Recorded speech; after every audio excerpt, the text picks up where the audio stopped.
Dear students, let me continue with the chapter 4 data structure. We have already seen from introduction to stacks in session 8, 9 as well as in session 10. Today in the session 11 we will discuss about queues and linked list. What is queues? A queue is an ordered collection of items where an item is inserted at one end called the rear and an existing item is removed at the other end called the front. Therefore, the queues maintain a FIFO ordering property. That means the element inserted at the first, that will be removed first. First in, first out. The difference between stack and queue is in removing.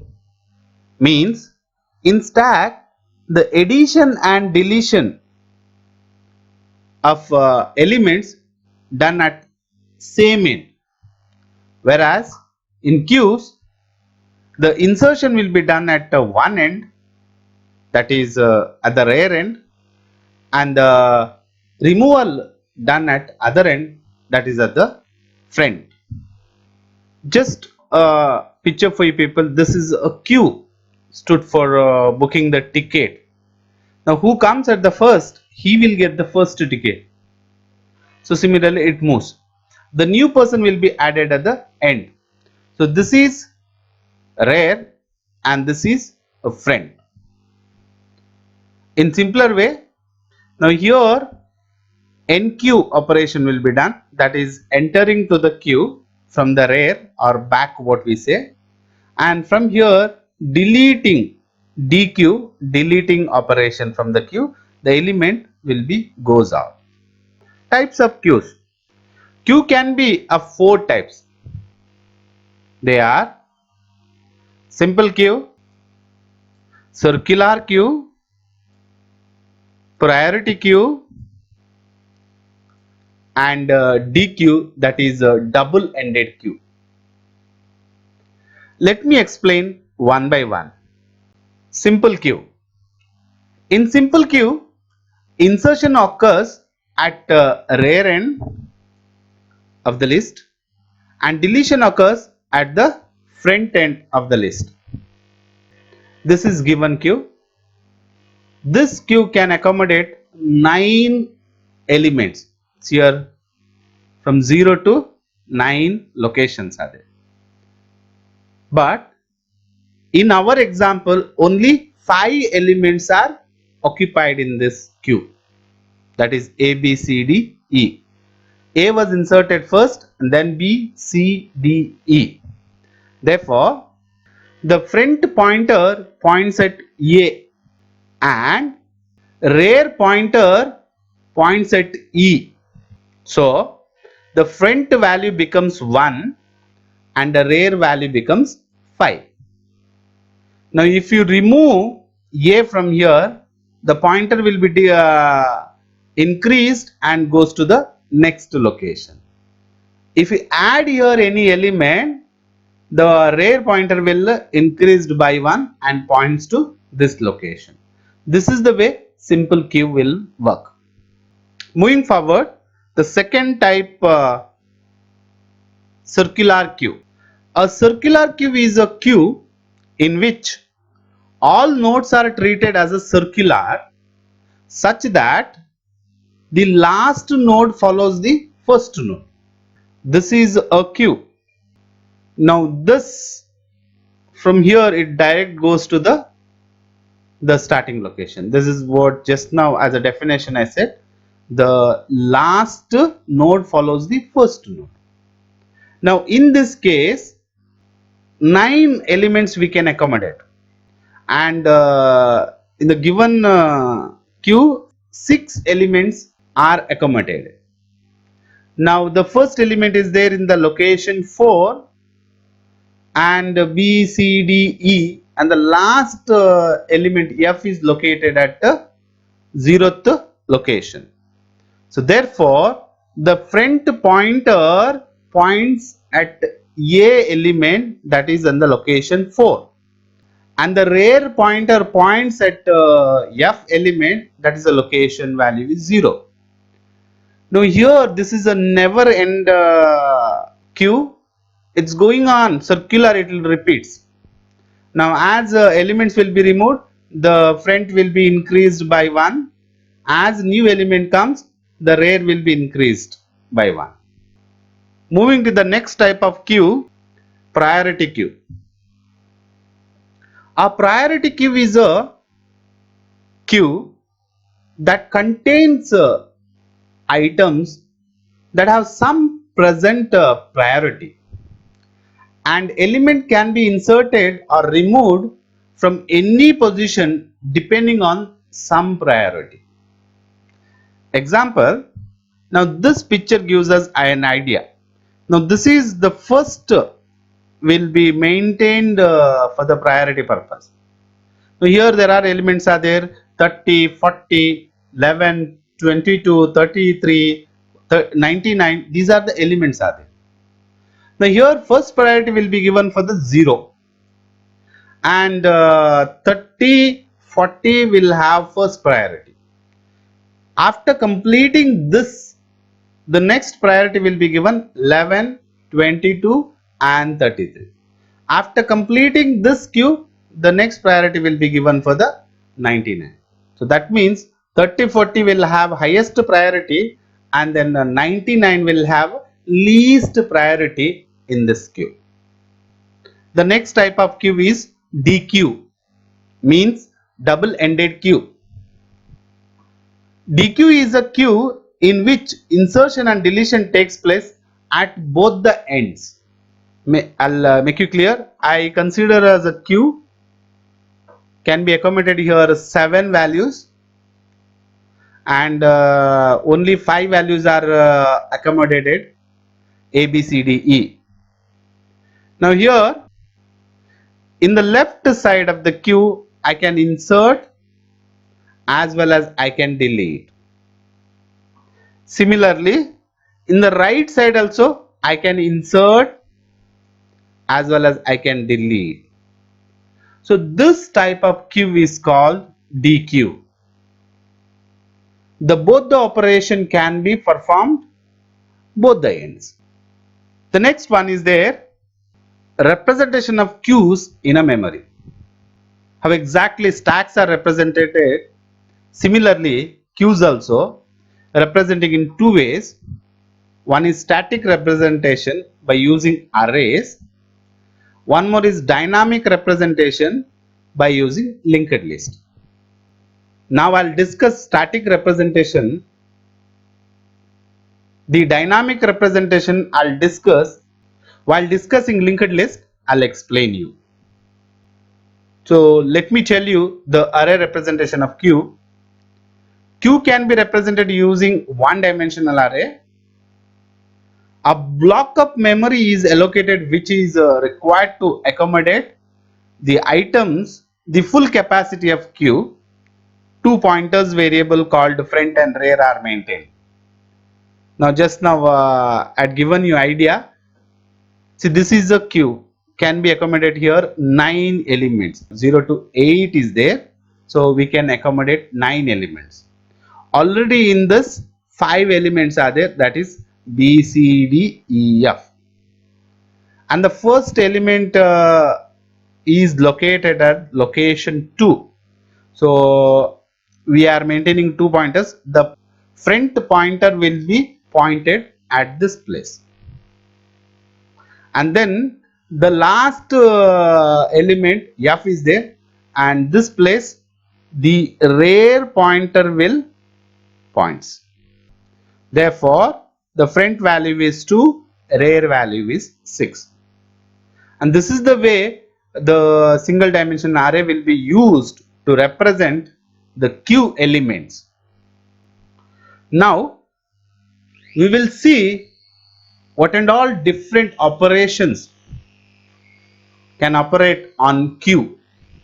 The first operation is queue creates a new queue that is empty. So we want to queue, so that can be created by this function, static representation or a dynamic representation in the memory.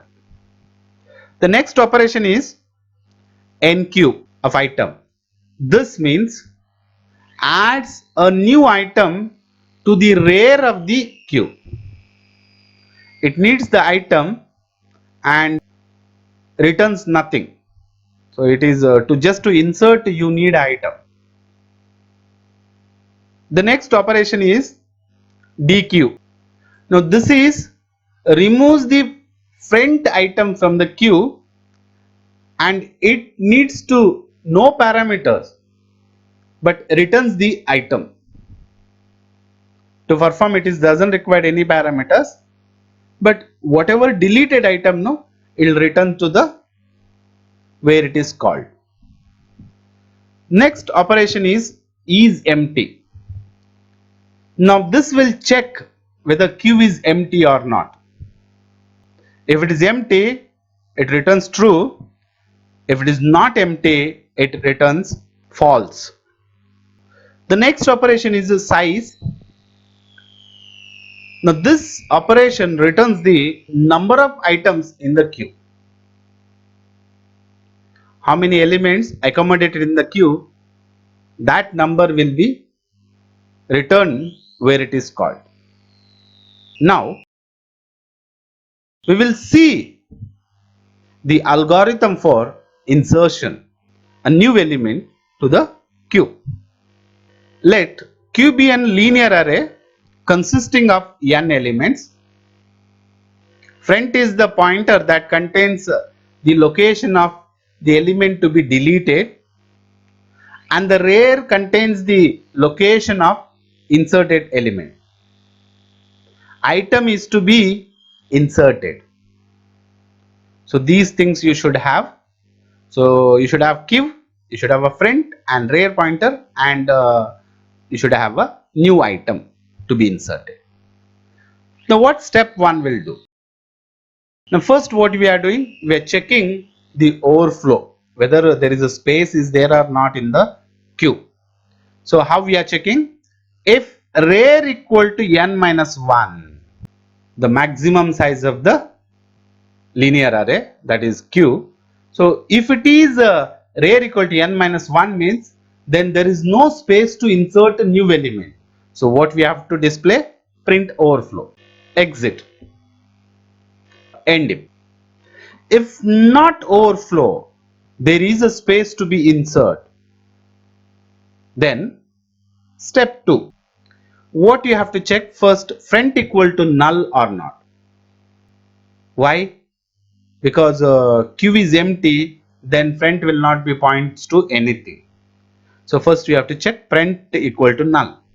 In case if it is queue is empty, then front is null, then what you have to do? Front equal to 0 and then rear equal to also 0 you have to do, because only new element will goes there, first element itself. So that can be the pointer will be points, both the pointer will be points to that element itself. Otherwise, if it is queue is not empty, then there is a elements, then what you have to do? Just increase the rear pointer by 1. Make end of if, and then the next step, queue of rear equal to copy the new item, that is item, and just return this function.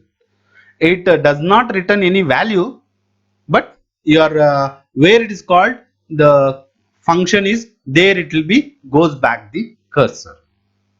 This is a simple algorithm to inserting a new element to queue. So only the thing we have to keep it in mind, first what you have to do, we have to check whether a stack is overflow or not. If it is not overflow, then we have to check whether stack is empty or not. If it is empty, then both the pointer we have to make it as a 0. In case it is not empty, then you just the rear pointer you have to increment by 1. Then queue of rear equal to, you have to copy the new item. That is a insertion of new element to the queue, and we are following this algorithm for the same.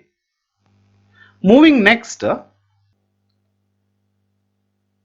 algorithm for deletion. Let Q is the linear array consisting of n elements. Front is the pointer that contains the location of the element to be deleted, and the rear contains the location of inserted element. This algorithm deletes the element at the front position. Let me show you first step. If front equal to null, that means we are checking the given queue is empty or not. If empty, then we don't have any element to delete. So that is the reason we are just checking. So front equal to null, what we have to do? Print underflow, or queue is empty also you can display the message, and then just exit end of if. In case if it is not null, that means there is a elements is there in the queue. So what you have to do? Item equal to queue of print. You have to assign the deleting element. So that pointer will be there in the front. So queue of front, if you assign, that element will be placed in the item. Now next step, what you have to do? Now you have to check in the queue, is it only one element was there or more than that? If front equal to rear, that means queue has only one element. So what you have to do? Front equal to null, rear equal to null you have to do.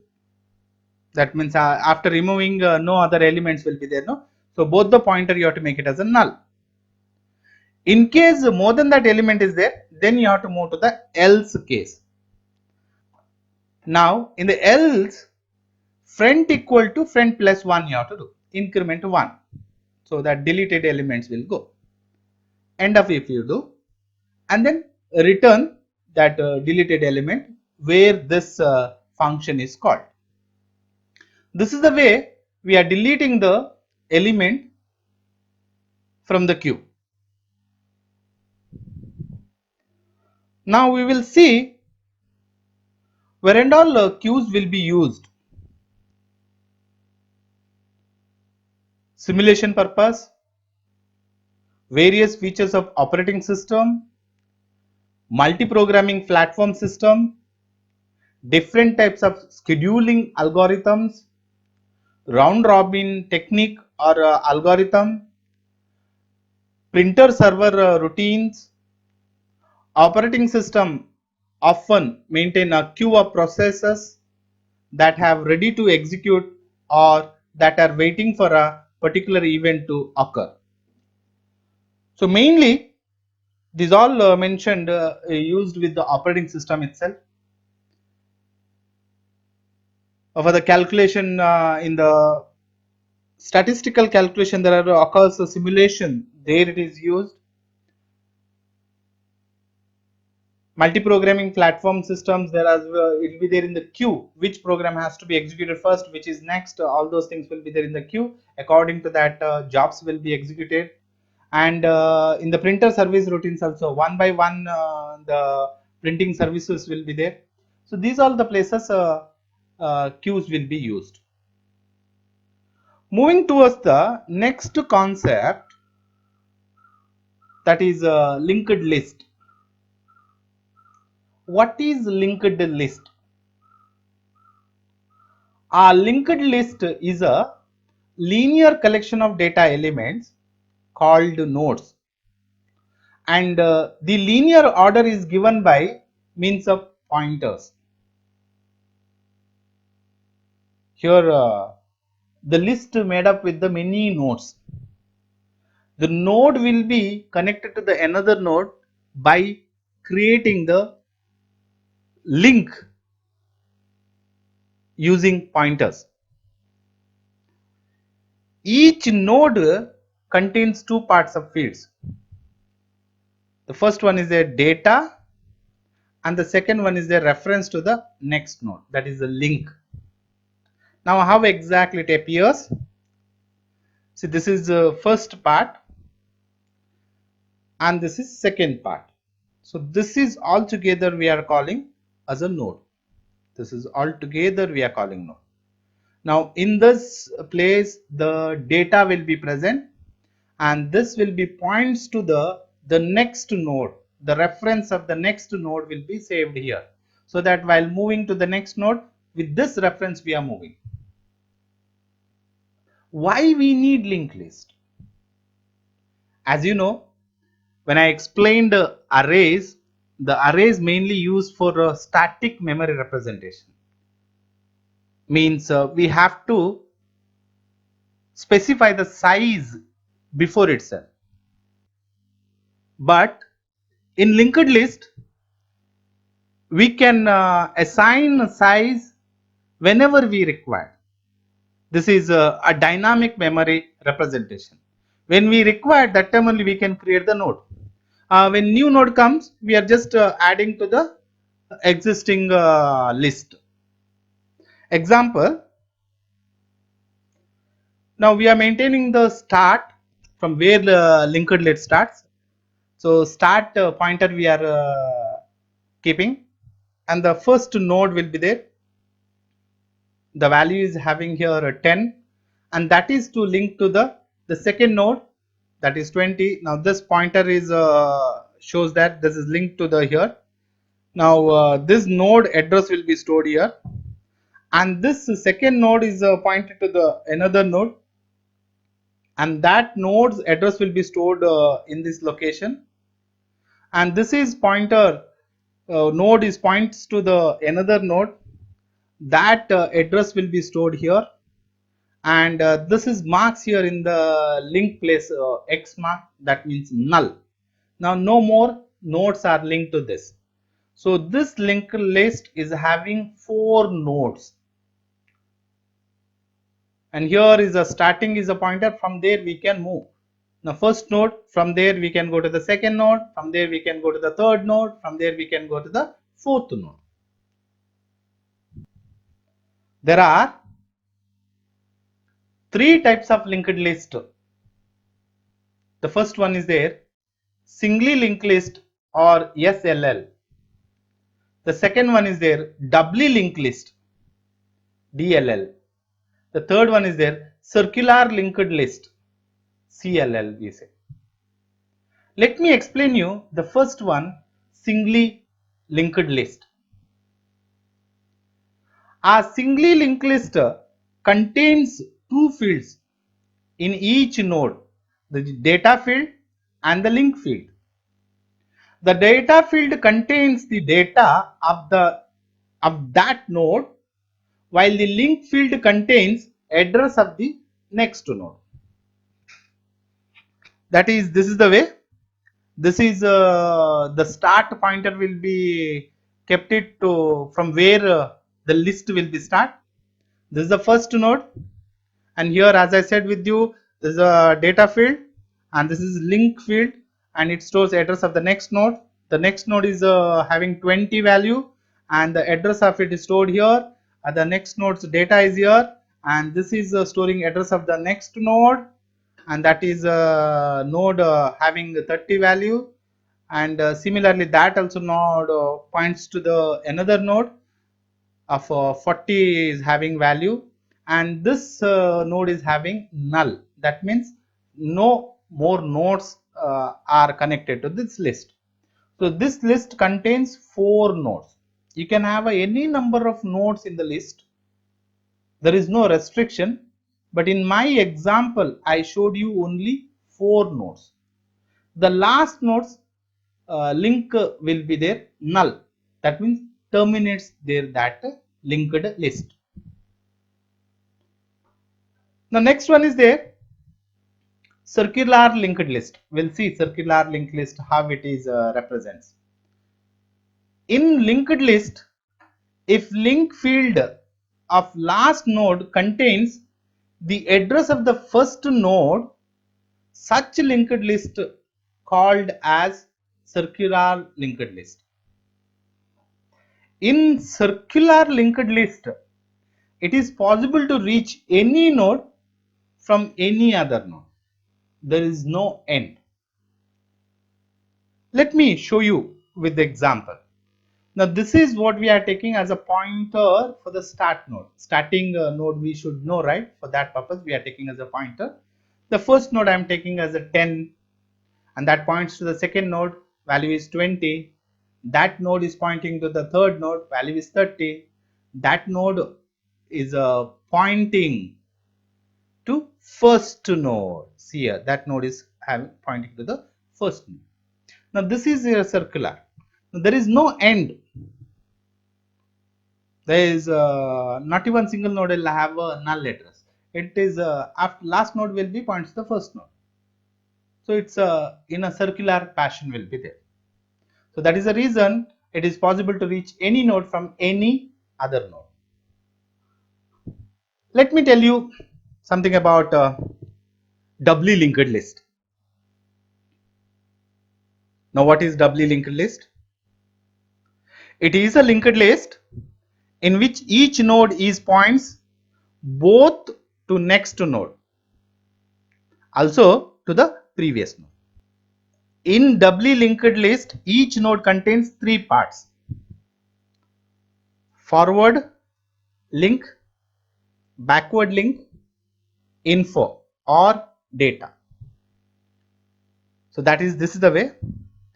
The first one is the info or data, which is used to store the item or element, and you will have a forward link here which stores the address of the right side node.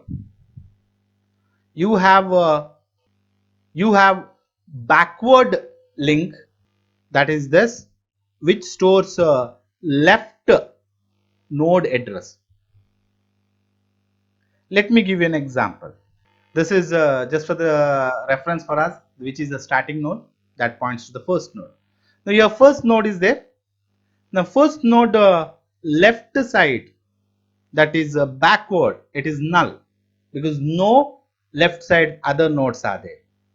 And the middle part is data, which stores 10 value. And the right, that is forward link, is pointed to the next node, which is the node is contains 20 value. And the node in this node, the backward is pointing to the previous node. This pointer is, so at the same time this node stores the address of the previous node, and this node also points to the next node that is having value of 30. And at the same time this 30 whose value is 30, that node is stores in the back the address of the 20 node. Similarly the next node, the 40 whose value is 40, that node is pointed by 30 node, and at the same time 40 is storing the address of the 30s node. And 40's nodes forward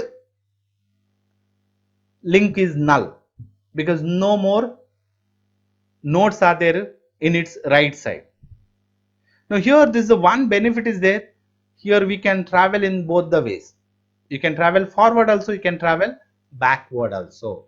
Where in single linked list and a circular linked list, it is not possible. You have to travel only in the forward path. But here both the side it is possible. As I told with you, I will explain you the representation of stacks in the memory in a dynamic way. So that can be implemented by using linked list, which I told you when I was explaining stack. So let me explain you how linked list representation of stack is there. The size of stack may be required to increasing during the execution. That is a dynamic creation of stack. The dynamic creation of stack is not possible using arrays, but by using linked list we can increase the size at runtime by creating a new node. Insertion operation refers to inserting an element into stack. Deletion operation is used to delete an element or a node from the linked list. So this is the way. So we have created a stack, and that is start pointer will be pointed at the first node, and the next node will be inserted. This is by inserting operation. You are creating the new node. This is a new node, and the existing node linked list, the link is null. So here we are storing the address of the new node. So this is the way we are inserting. And similar way deleting. Now we have here 3 nodes are there, and this is our last node. So last node will be deleted first. So delete operation, when you are applying, the last node is having link is null. Now what you are doing, the previous node's link, this link part is there, no, we are making null, and this node we are popping out. So this is the way we are deleting. Now here whenever we wanted to increase the nodes, you just create a new node, add it to here, create a new node, add it to here. And at the same time deleting also, you create, delete the first, last node, and make it previous of that node link is null. So you can make the process. Now here not necessary that you have to keep it a fixed size. This is the one major advantages over the arrays. Similarly, a representation of queues in a memory by using linked list. Queue is also represented using linked list. In queues, an element should be inserted from rear, and item should be removed from the front end. The pointer front contains location of the first node of the linked list, and another pointer rear contains location of the last node. Let us see the example. Now here, this is a given queue by using linked list. The first node is pointed by head or start. Head and start is one and same. And the first node pointed by front pointer, and the last node pointed by the rear pointer, which these pointers we are using in the queues. Now see here, when we are adding a new element into the queue, how it works. We are adding the new element at the rear side. Now here in the existing queue we have 50, 25 and then 20 values nodes are there. So we are making that 50, 25, 20 we are keeping as it is, and the new node we are creating a value is 75, and this 20 is in the address will be pointed to the 75 new node. That address will be pointed to the 75, and the rear pointer will be incremented and pointing to the new node, that is a 75. This is the way we are inserting a new node to the for the existing queue. Similar way we are deleting the node from the queue. That is, this is the way. Now here this is there are 4 nodes are there. We wanted to delete. So deletion happens at the front side. That is, the front pointer is pointing to the 50. Now this element we have to delete it. What we are doing? This element we are deleting, and the head pointer we are just giving to the 25. This we are removing, this pointer we are removing, and giving to the link to the 25. See here. So this is head is connected here. Now 50 node is removed from the queue. This is the way the deletion works. So this is a one benefit. Now here no need of keeping any fixed size like array. We have as when new element has to be generated inserted in the queue, we have created node and we are just linked to the last node. Similarly, when we wanted to delete existing node, we just removed that node, and the head pointer we are given to the next node. The next part is there, operation on singly linked list. In singly linked list we are making use of the following operations. The first one is they're creating a linked list. The second one, traversing a linked list. You are visiting each node in the list. The third one, you are inserting an item into a linked list. You can insert at the beginning, you can insert at the end, or you can insert a new node at given any position. The fourth one is there, deleting an item or a node from the linked list. This is also, you can delete from the beginning, you can delete from the end, or you can delete the node from any given position. Fifth one is there, searching an item or a node in the linked list. The sixth one, merging two or more linked list, and we are making as a one. Dear students, let me conclude this session is here. Just to keep it in your mind, in the session 8, 9, 10, we discussed introduction, data representation, classification of data structure, operation on linear data structure, arrays, as well as stacks. In this session, that is in the session 11, we discussed queues and then linked list up to the types of linked list. In the coming session, that is in session 12, I'll discuss the detailed operation handled by or applied to singly linked list, that is creation of node, creation of linked list, insertion, deletion. These operations I'll discuss with you with the algorithm, as well as I'll discuss non-linear data structure like trees, graphs. Thank you students. Have a great day.